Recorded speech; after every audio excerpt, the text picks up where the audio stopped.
A very good morning to everyone, and let's begin with the third chapter of Book A, that is US Hegemony.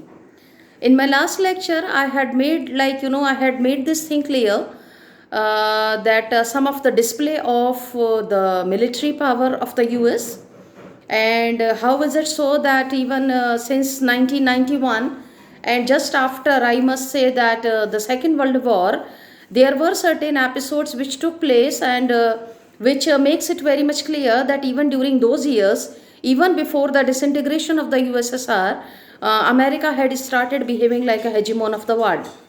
Now, in this sequence only, we had done this Clinton years, and after Senior Bush, when President Clinton came into power, he had less aggression so far as foreign policy is concerned, and he was mainly focused upon some domestic issues like increase in employment or climate changes or world trade, rather than hard politics of military power and all.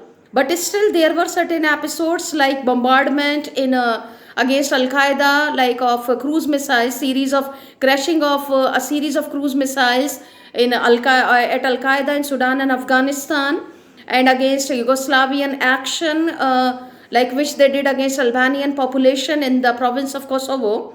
Of course, Americans used military power, which was a clear-cut display of their hegemonic nature. Now, let's talk about a very important episode of which is a clear-cut display of American hegemony, American military power. That is 9/11. 9/11 and the global war on terror. It happened that way that on 11th September 2001, 19 hijackers, which came from Arab countries, they took control of 4 American commercial aircrafts. These hijackers, they hijacked 4 American commercial aircrafts, and they took off and flew them into important buildings of the US. It happened on 11th September 2001, and at that time, Junior Bush, the son of Senior Bush, he was in power, and after defeating Bill Clinton, he had come into power, and he was the president of the US at the time. And on 11th September 2001, these 19 hijackers, and the attribute of this episode, it goes to Al Qaeda.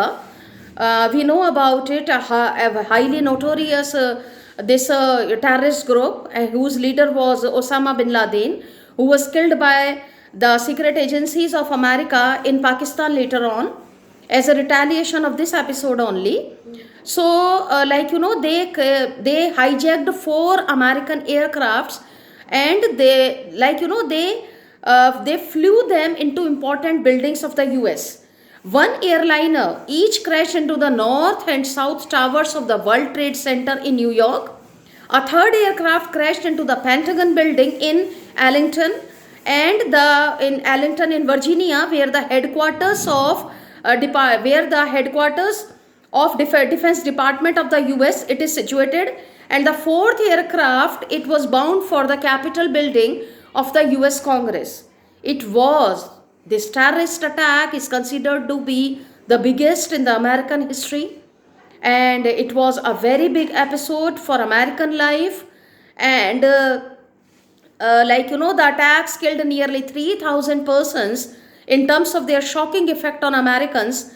And after this Pearl Harbor, whatever great damage Japan had done to American lives, and British burning of Washington DC in 1814, and Pearl Harbor, the episode of Pearl Harbor in 1914, it is considered to be worse than that. If we talk about the number of lives which Americans are losing as a result of this coronavirus, before that, only in the episode of 9/11 only, they lost such huge, massive destruction they underwent, they suffered, and it was a major damage to American lives. The US response to 9/11, as expected, it was swift and ferocious. They could not bear this loss because, of course, being the most powerful country of the world, it was expected from that way that they will behave that way. So, they started arresting people, They made arrests all over the world, often without even the knowledge of the government or the people, whether they were involved in this terrorist attack or not.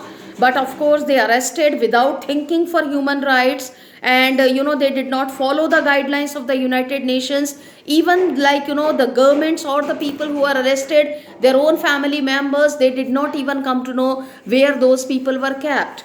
And even after slight suspension, those people were slight doubt, those people were arrested.